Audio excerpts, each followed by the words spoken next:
আইয়ুহাল মুসলিমুন, আজকের এই সম্মানিত দিন, আজকের এই মাহাত্ম্যপূর্ণ দিন, যেই দিনকে আল্লাহ রাসূল সাল্লাল্লাহু আলাইহি ওয়াসাল্লাম ঘোষণা করেছেন পৃথিবীর মধ্যে সবচাইতে উৎকৃষ্ট মানের উত্তম দিন হচ্ছে ইয়াউমুন নাহার, কুরবানির দিন। আজকেই সেই দিন, যেই দিনের ইবাদত আল্লাহ রাব্বুল আলামিনের কাছে অতীব প্রিয়, যেই দিনের ইবাদত আল্লাহ রাব্বুল আলামিনের কাছে অতীব গুরুত্বপূর্ণ, যে দিনের আমল আল্লাহ রাব্বুল আলামিনের কাছে অতীব মূল্যবান। আজকে সেই সম্মানিত দিন, যেই দিনে আজকে আমরা উপনীত হতে পেরেছি, আল্লাহ রাব্বুল আলামিনের শুকরিয়া, আলহামদুলিল্লাহ। এই দিনে আমাদের অনেক কিছু করার রয়েছে। সংক্ষিপ্ত সময়ে আপনাদেরকে আমি শুধুমাত্র ধারণা দিয়ে যাব, আমাদের সময় খুবই সংক্ষিপ্ত। আজকের এই দিনে আমাদের সবচাইতে সর্বপ্রথম যেই বিষয়ের প্রতি লক্ষ্য রাখতে হবে সেটি হচ্ছে ইবাদত কবুলের প্রথম শর্ত, সেটি হচ্ছে ইখলাসুন নিয়্যা। নিয়্যাতকে খাঁটি করতে হবে, আমাদের নিয়্যাতকে খালেস করতে হবে। যদি আপনি নিয়্যাতকে পরিশুদ্ধ করতে না পারেন, তাহলে আপনার সালাত, আপনার যাকাত, আপনার দান সাদাকা, আপনার কুরবানি কোনো কিছুই আল্লাহ রাব্বুল আলামিনের কাছে পৌঁছাবে না। তাই সর্বাগ্যে সবার প্রথমে আজকের এই দিনে আমাদের যে দায়িত্ব, আমাদের প্রতি যে কাজটি আবশ্যক, সেটি হচ্ছে নিজের নিয়্যাতকে খালেস করা।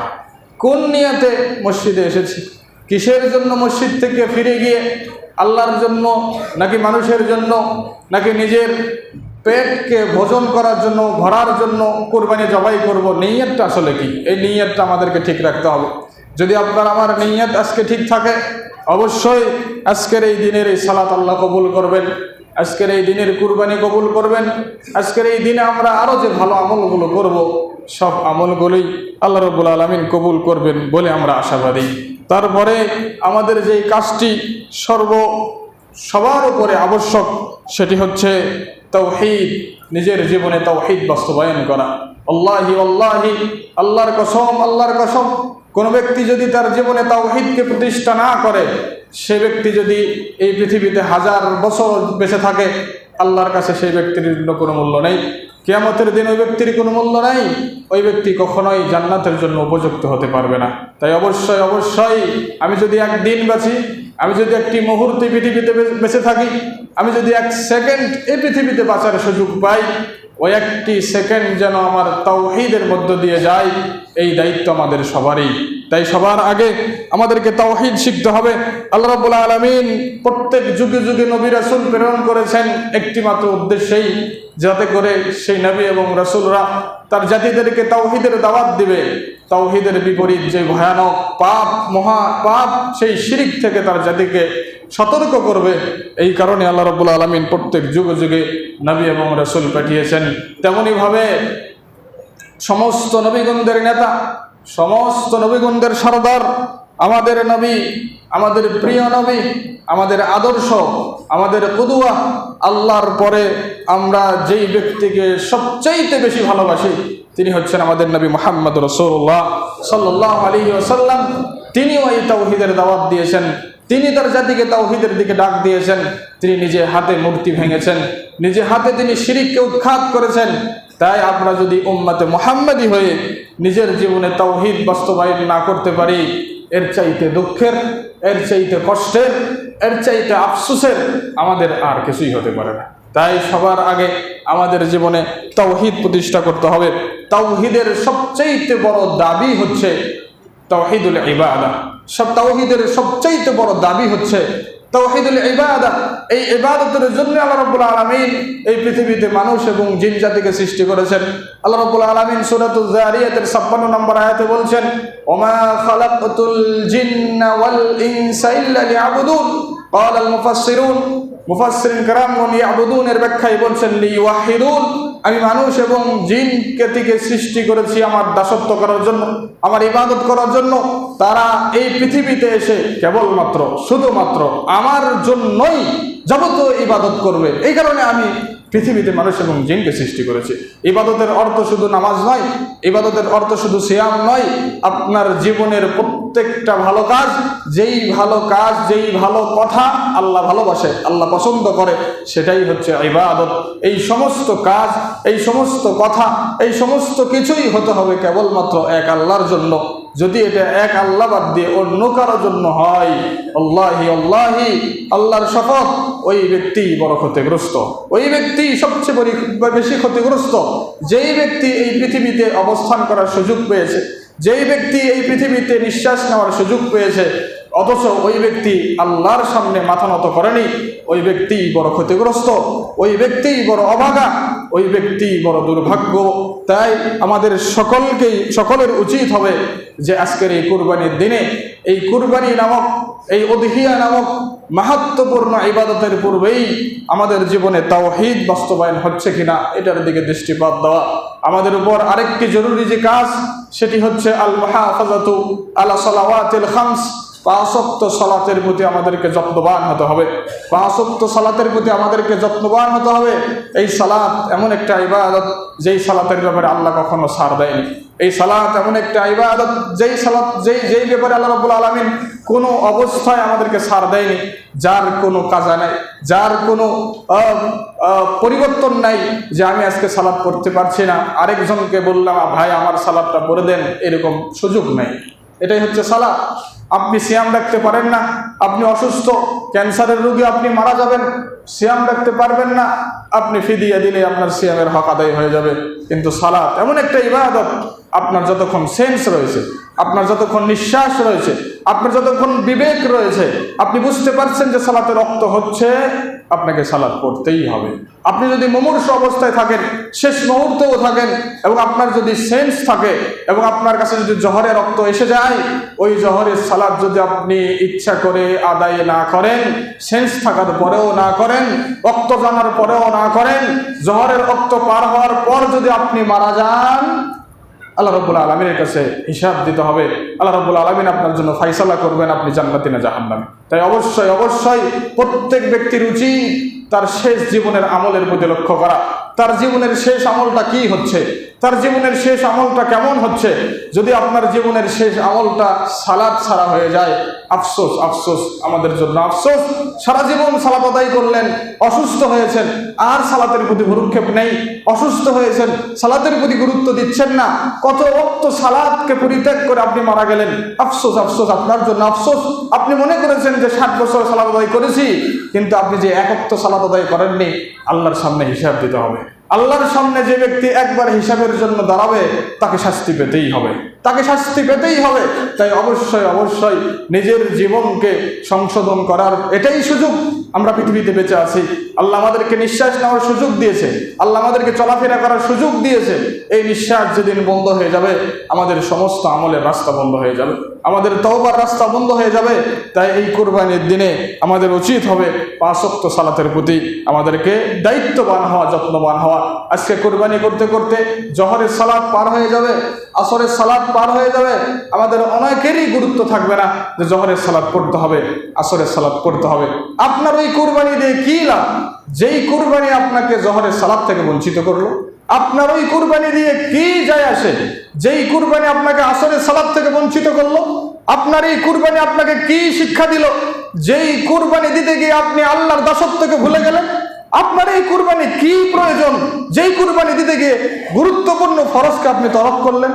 তাই অবশ্যই সতর্ক থাকতে হবে, একটা কাজ করতে গিয়ে আরেকটা কাজকে যেন ছুটে না যায়, একটা সন্তুষ্ট আল্লাহর একটা ইবাদত করতে গিয়ে আরেকটা ইবাদত যেন ছুটে না যায়। তাই অবশ্যই আমাদেরকে সতর্ক থাকতে হবে। হ্যাঁ, আপনি কুরবানিও করবেন, হ্যাঁ আজকে আপনি গোশত খাবেন, হ্যাঁ আজকে আপনি আনন্দ করবেন, হ্যাঁ আজকে আপনি আত্মীয় স্বজনকে নিয়ে আপনার মন মতো আনন্দ করবেন। আপনার জন্য আজকে আপনি স্বাধীনতা, আপনাকে স্বাধীন করে দেওয়া হয়েছে। আজকে আনন্দের দিন, আজকে ঈদের দিন। এই আনন্দ যদি আপনাকে সালাত থেকে বিমুখ করে, এটা কিসের আনন্দ? এটা কোন আনন্দ? যে আনন্দ আপনাকে আল্লাহকে ভুলিয়ে দিয়েছে। এটা কি আনন্দ? যে আনন্দ পেয়ে আপনি আল্লাহর কথা ভুলে গেলেন। যে আল্লাহ আপনাকে আজকে আনন্দ করার অনুমতি দিয়েছে, সেই আল্লাহকে আপনি ভুলে গেলেন। তাই সবাইকে সতর্ক থাকতে হবে, সাবধান থাকতে হবে। আজকে এই দিনে কোনোভাবেই যেন আমরা সালাতের ব্যাপারে গড়িমসি না করি। তাই নিজের জীবনে তাওহীদ বাস্তবায়ন করার সঙ্গে সঙ্গে আমাদের সকলের দায়িত্ব, মহাপাপ, পৃথিবীর সবচাইতে বড় পাপ, পৃথিবীর সবচাইতে মহাপাপ, যেই পাপ করলে আল্লাহর রাগান্বিত হয়, যেই পাপ করলে আল্লাহর আত্মমর্যাদায় আঘাত লাগে, এই মহা পাপ থেকে আমাদেরকে বিরত থাকতে হবে। সেটি হচ্ছে শিরক, কর্মের শিরক, কাজের শিরক, কথার শিরক, নিয়তের শিরক, চিন্তার শিরক, সমস্ত শিরক থেকে, আকীদার শিরক, বিশ্বাসের শিরক, সমস্ত শিরক থেকে আমাদেরকে বেঁচে থাকতে হবে। যদি আমরা বেঁচে থাকতে না পারি তাহলে কখনোই, মনে রাখবেন, কখনোই কখনোই কখনোই তাওহীদ এবং শিরক একসাথে বসবাস করতে পারে না। এটা মনে রাখবেন, এটা বিশ্বাস করবেন, কখনোই কখনোই তাওহীদ এবং শিরক একসাথে অবস্থান করতে পারে না, না না। যদি কারো ভিতরে তাওহীদ থাকে তার ভিতরে শিরক থাকতে পারে না, যদি কারো ভিতরে শিরক থাকে ওই ব্যক্তির ভিতরে তাওহীদ থাকতে পারে না। যদি আপনার ভিতরে শিরক থেকে থাকে, কথার শিরক, কাজের শিরক, আপনার নিয়তের শিরক, আপনার আকীদার শিরক, আপনার চিন্তার শিরক, যে কোনো ধরনের শিরক হোক না কেন, যদি আপনার জীবনে থেকে থাকে, মনে রাখবেন আপনার ভিতরে তাওহীদ নাই। যদি আপনার ভিতরে তাওহীদই না থাকে, আল্লাহর দাসত্ব করে, আল্লাহর ইবাদত করে, এই যে সিয়াম, হজ, যাকাত করে, আপনার কোনো যায় আসবে না, আপনার কোনো লাভ হবে না, আপনার কোনো উপকার আসবে না। তাই সবার আগে আমাদেরকে তাওহীদ বাস্তবায়নের পাশাপাশি আমাদেরকে শিরক থেকে বাঁচতে হবে, এটা আমাদের জন্য আবশ্যকীয়। আল্লাহ রাব্বুল আলামিনের আত্মমর্যাদায় আঘাত করে এই শিরক। আল্লাহ রাব্বুল আলামিন সহিহ মুসলিমের হাদিসে স্পষ্ট ভাষায় ঘোষণা দিয়েছেন, যদি আমার কোনো বান্দা আমার সামনে হাজির হয়, তার পাপ যদি আসমান এবং জমিন সমপরিমাণ ভর্তি পাপ নিয়ে আমার সামনে হাজির হয়, আমার কোনো বান্দা যদি সমুদ্রের ফেনা পরিমাণ পাপ নিয়ে আমার সামনে হাজির হয়, ওই বান্দার পাপে যদি আমার সাথে শিরক করার কোনো অপরাধ না থাকে, আমি আল্লাহ ঘোষণা দিচ্ছি ওই ব্যক্তির আসমান এবং জমিন সমপরিমাণ এই ফাঁকা জায়গা ভর্তি সমস্ত পাপ আমি আল্লাহ ক্ষমা করে দিতে প্রস্তুত। এতে আমি কোনো পরোয়া করি না, কিন্তু সেখানে যদি একটা শিরক থাকে আমি আল্লাহ সেটা ক্ষমা করব না।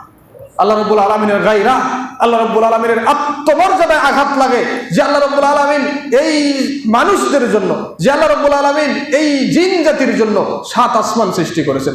7 আসমানকে কত সৌন্দর্য দিয়ে তিনি সাজিয়েছেন, 7 জমিন তিনি সৃষ্টি করেছেন, 7 জমিনকে কত উপকরণ দিয়ে আল্লাহ সাজিয়েছেন। শুধুমাত্র মানুষ এবং জিন জাতির জন্য এই পৃথিবীকে আল্লাহ কিভাবে সাজিয়েছেন, শুধু মানুষ এবং জিন জাতির জন্য। সেই মানুষ এবং জিন জাতি যদি আল্লাহর দাসত্ব না করে, একটা মানুষের দাসত্ব করে, একটা গাছের দাসত্ব করে, একটা জড় বস্তুর দাসত্ব করে, আল্লাহ রাব্বুল আলামিন এটা বরদাস্ত করতে পারেন না। আল্লাহ রাব্বুল আলামিন এটা কখনোই সহ্য করবে না। পৃথিবীর সমস্ত পাপকে আল্লাহ সহ্য করতে পারেন, শিরকের অপরাধ আল্লাহ কখনোই সহ্য করবে না। তাই অবশ্যই অবশ্যই শিরক থেকে আমাদেরকে বাঁচতেই হবে, তাওহীদ নিজের জীবনে বাস্তবায়ন করতেই হবে। আজকের এই দিনে আমাদের আরো অনেক কাজ রয়েছে, তার মধ্যে গুরুত্বপূর্ণ একটি কাজ হচ্ছে, যেই কাজ করলে মানুষ জান্নাতে যায় আর যেই কাজ থেকে বিরত থাকলে মানুষ জাহান্নামে যায়, সেটি হচ্ছে আত্মীয়তার সম্পর্ক অটল রাখা। আত্মীয়তার সম্পর্ক অটল রাখা। আজকের এই দিনে কত ভাই ভাইয়ের সাথে কথা বলে না, আজকের এই দিনে কত ছেলে বাপ মায়ের খবর নেয় না, আজকের এই দিনে কত ভাই তার আত্মীয় স্বজনদের খোঁজ খবর নেয় না। আল্লাহ রাসূল সাল্লাল্লাহু আলাইহি ওয়াসাল্লাম বলেছেন, যে ব্যক্তি আত্মীয়তার সম্পর্ক ছিন্ন করবে সে ব্যক্তি জান্নাতে যেতে পারবে না, সে ব্যক্তি জান্নাতে যেতে পারবে না, তার জন্য জান্নাত হারাম, তার জন্য জান্নাত নিষিদ্ধ, সে জাহান্নামে যাবে। তাই আজকের এই দিনে আত্মীয়তার সম্পর্ক যদি আপনি ছিন্ন করেন আর ঘরে বসে যদি কুরবানি দেন, নিজের টিকিট আপনি জাহান্নামের জন্য কেটেছেন আর আল্লাহর ইবাদত করছেন, আল্লাহ এগুলো বরদাস্ত করে না, আল্লাহ এগুলো সহ্য করবে না, আল্লাহ এগুলো মেনে নেবে না।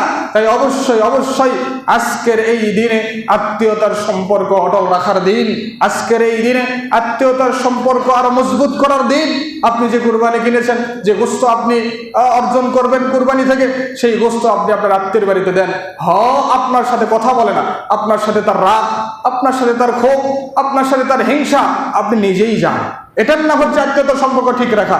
সে সম্পর্ক ছিন্ন করেছেন, আপনিও ছিন্ন করেছেন, আপনি বলছেন সে কথা বলে না, আমিও বলবো না, এটার নাম আত্মীয়তার সম্পর্ক অটল রাখা নয়। আত্মীয়তার সম্পর্ক অটল রাখা হচ্ছে সেটাই, সে ছিন্ন করেছে আপনি জোড়া লাগান, সে কথা বলে না আপনি কথা বলেন, সে আসে না আপনি যান, সে আপনার সাথে সম্পর্ক রাখে না আপনি রাখেন, এটাই হচ্ছে আত্মীয়তার সম্পর্ক অটল রাখা। তাই আজকের দিনে যেন আত্মীয়তার সম্পর্ক ছিন্ন করার মতো অপরাধে আমরা অপরাধী না হই। আজকের দিনে যেন এই কবিরা গুনার মতো অপরাধ যাতে আমরা না করি, এই বিষয়ের প্রতি আমাদের সকলকে খেয়াল রাখতে হবে। আইয়ুহাল মুসলিমুন, আজকের দিনে আমাদের আরো শিক্ষা হচ্ছে আর রাহমাতু আলাল খালক, সৃষ্টির প্রতি দয়া করা। এই যে পশু আমরা জবাই করব, আল্লাহ রাব্বুল আলামিনের সন্তুষ্টির জন্য পশু আমরা জবাই করব, সেই পশুরও কি রয়েছে? প্রাণ রয়েছে। সে আঘাত পেলে কষ্ট পায়, তাকে যদি কেউ আঘাত করে সে কষ্ট পায়, তার উপর যদি কেউ অত্যাচার করে সে কষ্ট পায়। আজকে আমরা সেই পশু জবাই করব, আল্লাহর জন্য জবাই করব, আল্লাহর নাম নিয়ে জবাই করব। সেই পশুগুলো আমাদের জন্য তারা কি হবে? আল্লাহর জন্য তারা কুরবানি হবে এবং সেই পশুর গোশত আমরা খাবো। কিন্তু সেই পশুকে যদি আজকে আমরা কষ্ট দিয়ে থাকি, এটা কখনোই আমাদের জন্য সমীচীন নয়। তাই সৃষ্টির প্রতি আমাদেরকে দয়া করতে হবে। আল্লাহ রাব্বুল আলামিনের যে অন্যান্য সৃষ্টি রয়েছে, সেই সৃষ্টির প্রতি আল্লাহ রাব্বুল আলামিন আমাদেরকে দয়া করতে বলেছেন। আল্লাহ রাসূল সাল্লাল্লাহু আলাইহি ওয়াসাল্লাম হাদিসে বলেছেন, আর রাহিমুনা ইয়ারহামুহুমুর রহমান, যারা সৃষ্টির প্রতি দয়া করে আল্লাহ রাব্বুল আলামিনও তাদের উপর দয়া করেন। তাই আমাদের সকলের উচিত যে আজকের এই দিনে সৃষ্টির প্রতি দয়া করা। আইয়ুহাল মুসলিমুন ইয়্যাকুম আত-তাআযী, আজকের এই দিনে যেন আমরা মানুষকে কষ্ট দেওয়া থেকে বিরত থাকি। আজকের এই দিনে যেন আমরা মানুষের উপর জুলুম করা থেকে বিরত থাকি। আজকের এই দিনে যেন আমরা মানুষের উপর অত্যাচার করা থেকে বিরত থাকি। তাই যে কোনো কাজ করলে, যে ধরনের কাজ করলে মানুষ কষ্ট পায়, সেই ধরনের কাজ থেকে যেন আজকে আমরা বিরত থাকি। আল্লাহ রাসূল সাল্লাল্লাহু আলাইহি ওয়াসাল্লাম হাদিসে বলেছেন যে ইমানের ৭০-এর অধিক শাখা রয়েছে। সর্বোত্তম শাখা হচ্ছে, সর্বোৎকৃষ্ট মানের শাখা হচ্ছে লা ইলাহা ইল্লাল্লাহ ওয়া আদনাহা ইমাতাতুল আযা আনিত তরিক। সর্বনিম্ন শাখা হচ্ছে রাস্তা থেকে কষ্টদায়ক জিনিসকে সরিয়ে ফেলা। তাই আপনি কুরবানি দিলেন, কুরবানির বজ্রগুলো রাস্তায় ফেলে দিলেন।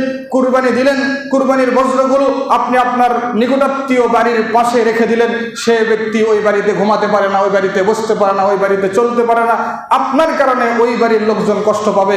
এটা কখনো একজন মুসলিমের জন্য সমীচীন হতে পারে না। তাই আপনি কুরবানি করবেন, আপনার কুরবানির পশুর বর্জ্যগুলো নিজ দায়িত্বে কিভাবে ওই বর্জ্যগুলো এক জায়গায় রাখলে অন্য কারো কষ্ট হবে না, এই দায়িত্ব আমাদের সবারই।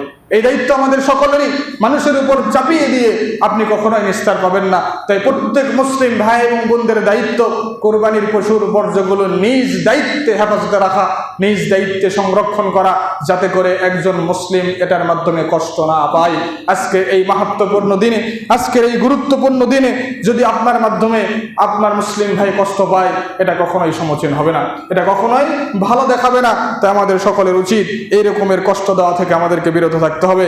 আইয়ুহাল মুসলিমুন, আজকের এই দিন ভ্রাতৃত্ব প্রতিষ্ঠা করার দিন। আজকের এই দিন এটা ইসলামের শিআর।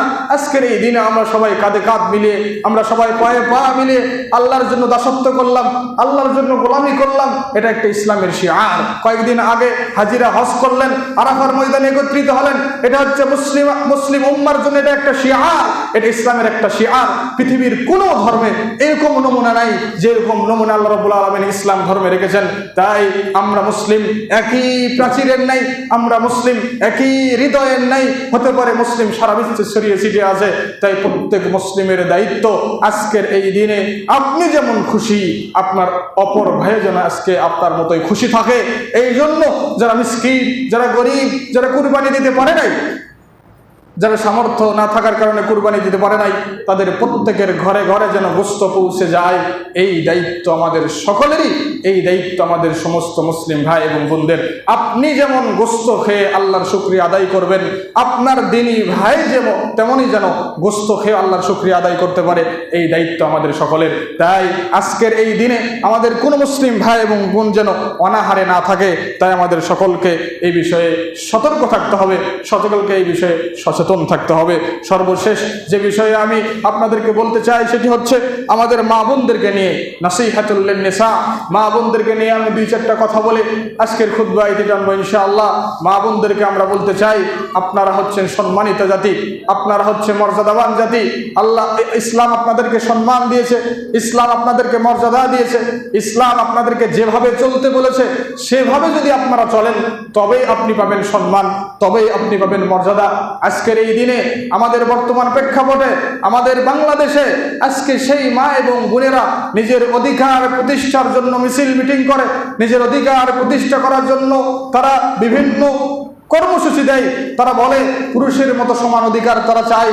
তারা জানে না যে নারীদেরকে সম্মান দিয়েছে আল্লাহ, তারা জানে না নারীদেরকে সম্মান দিয়েছে ইসলাম, তারা জানে না নারীদেরকে সম্মান দিয়েছে মুহাম্মদ সাল্লাল্লাহু আলাইহি ওয়াসাল্লাম। তারা এই কথা ভুলে গিয়ে আজকে তারা নারীরা পুরুষের মতো অধিকার চাচ্ছে, নারীরা পুরুষের মতো সম অধিকার চায়। এটা বড় লজ্জার কথা, এটা বড় নিন্দার কথা, এটা বড় অপমানজনক কথা।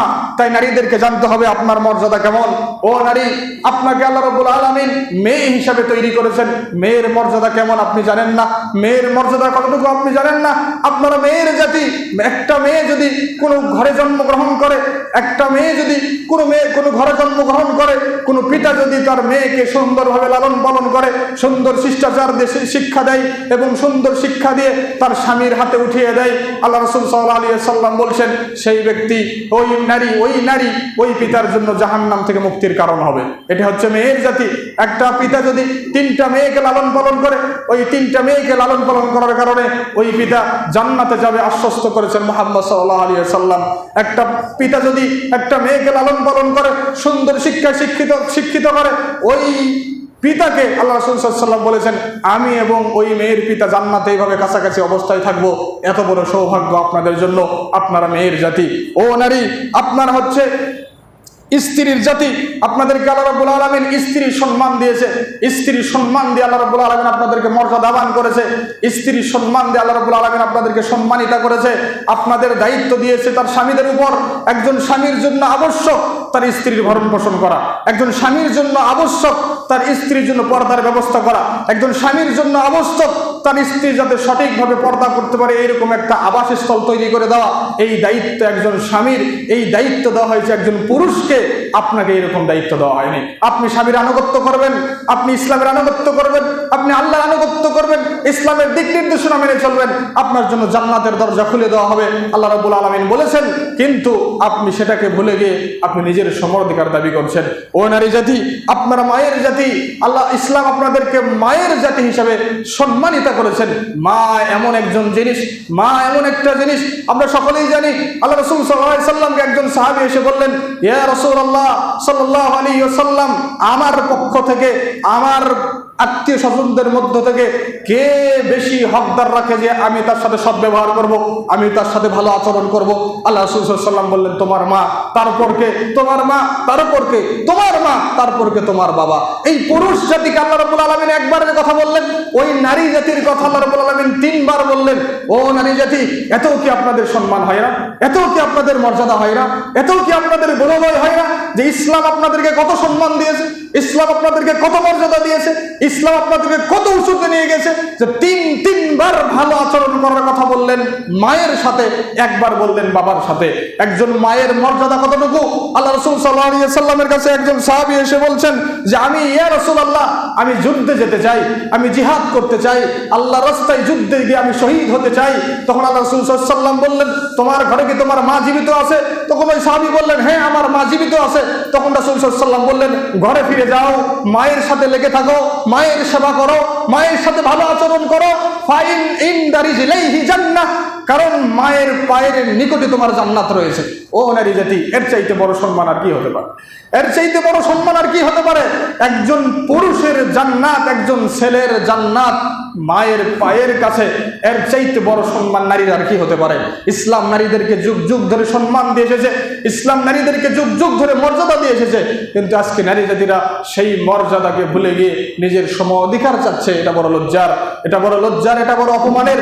তাই প্রত্যেক বাবাকে আমরা বলবো, প্রত্যেক ভাইকে আমরা বলবো, প্রত্যেক স্বামীকে আমরা বলবো, নিজের মেয়েকে, নিজের মাকে, নিজের স্ত্রীকে তার সম্মান বুঝিয়ে দিয়ে তাকে যথাযথ সম্মান করে তার মর্যাদায় আপনারা তাদেরকে রাখেন, যাতে করে তারা কোনোভাবেই এইরকম কথা দাবি করতে না পারে যে আমাদের ছেলেদের সাথে হচ্ছে না, নিজেরাই কর্ম করে খাবো, নিজেরাই চাকরি করে খাবো, নিজেরাই উপার্জন করব। তাদের জন্য উপার্জনের আবশ্যকতা নয়। একজন স্বামীর জন্য আবশ্যক তার স্ত্রীর জন্য উপার্জন করবে, একজন বাবার জন্য আবশ্যক তার মেয়ের জন্য উপার্জন করবে। তাই প্রত্যেক যুগে যুগেই ইসলাম এভাবে আমাদেরকে দিক নির্দেশনা দিয়ে এসেছে। তাই ইসলামের দিক নির্দেশনা যদি আমরা মানতে পারি, তাহলে আমাদের সমাজ হবে সুন্দর, আমাদের জীবন হবে সুন্দর। আমাদের সমাজ এবং জীবন সুন্দর করে এই পৃথিবীতে আমরা ইসলামের ছায়াতলে বসবাস করে আমরা আল্লাহর দরবারে গিয়ে জান্নাত কামনা করতে পারবো, আল্লাহর কাছে গিয়ে আমরা জান্নাত চাইতে পারবো। তাই সকলকে উদাত্ত আহ্বান জানাবো, আজকের এই সম্মানিত দিনে, আজকের এই মহত্বপূর্ণ দিনে, আজকে এই কুরবানির দিনে আল্লাহর খালেস নিয়তে, একনিষ্ঠ নিয়তে, কুরবানি কবুল হওয়ার নিয়তে, আল্লাহর সন্তুষ্ট হাসিলের জন্য যাতে আমরা কুরবানি করি। বাড়িতে ফিরে গিয়ে আল্লাহ রাব্বুল আলামিনের নির্দেশনা অনুযায়ী কুরবানির পূর্বে যে দোয়া আমরা বলতে হয়, সেই দোয়া বলে, হে আল্লাহ, এই কুরবানি আমার পক্ষ থেকে, আমার পরিবারের পক্ষ থেকে আল্লাহ তুমি কবুল করো। বিসমিল্লাহি আল্লাহু আকবার, এই দোয়া বলে অবশ্যই আমরা কুরবানি জবাই করব। এবং কুরবানির পশুকে যখন আমরা শোয়াইতে যাব, এই শোয়াইতে গিয়ে যাতে আমরা ওই পশুর উপর কষ্ট না দেই, ওই পশুকে যাতে আমরা জবরদস্তি না করি। যেভাবে তাকে শোয়ালে সে কম কষ্ট পাবে, সেভাবে তাকে শুয়ে সুন্দর করে ধারালো ছুরি দিয়ে, অস্ত্র দিয়ে দ্রুত করে যেন তাকে আমরা জবাই করি। আল্লাহর সঙ্গে যাতে আমরা কুরবানি করতে পারি। আল্লাহ রাব্বুল আলামিন আমাদেরকে তৌফিক দান করুক। আল্লাহ রাব্বুল আলামিন আমাদের সবার জীবনে তাওহীদ প্রতিষ্ঠা করার তৌফিক দান করুক। আল্লাহ রাব্বুল আলামিন আমাদের সবার জীবনকে শিরিক মুক্ত করুক। আল্লাহ রাব্বুল আলামিন আমাদের সবার জীবনকে রাসূল সাল্লাল্লাহু আলাইহি ওয়াসাল্লামের সুন্নাহ অনুযায়ী জীবনযাপন করার তৌফিক দান করুক। এই দাবি এবং এই দোয়া রেখে আল্লাহ রাব্বুল আলামিনের কাছে দোয়া রেখে, হে আল্লাহ, তুমি আজকে আমাদের এই আমলগুলোকে কবুল করো, আজকের দিনে এই ইবাদতগুলোকে তুমি কবুল করো, আজকের দিনে এই সালাতকে তুমি কবুল করো, আজকের দিনে এই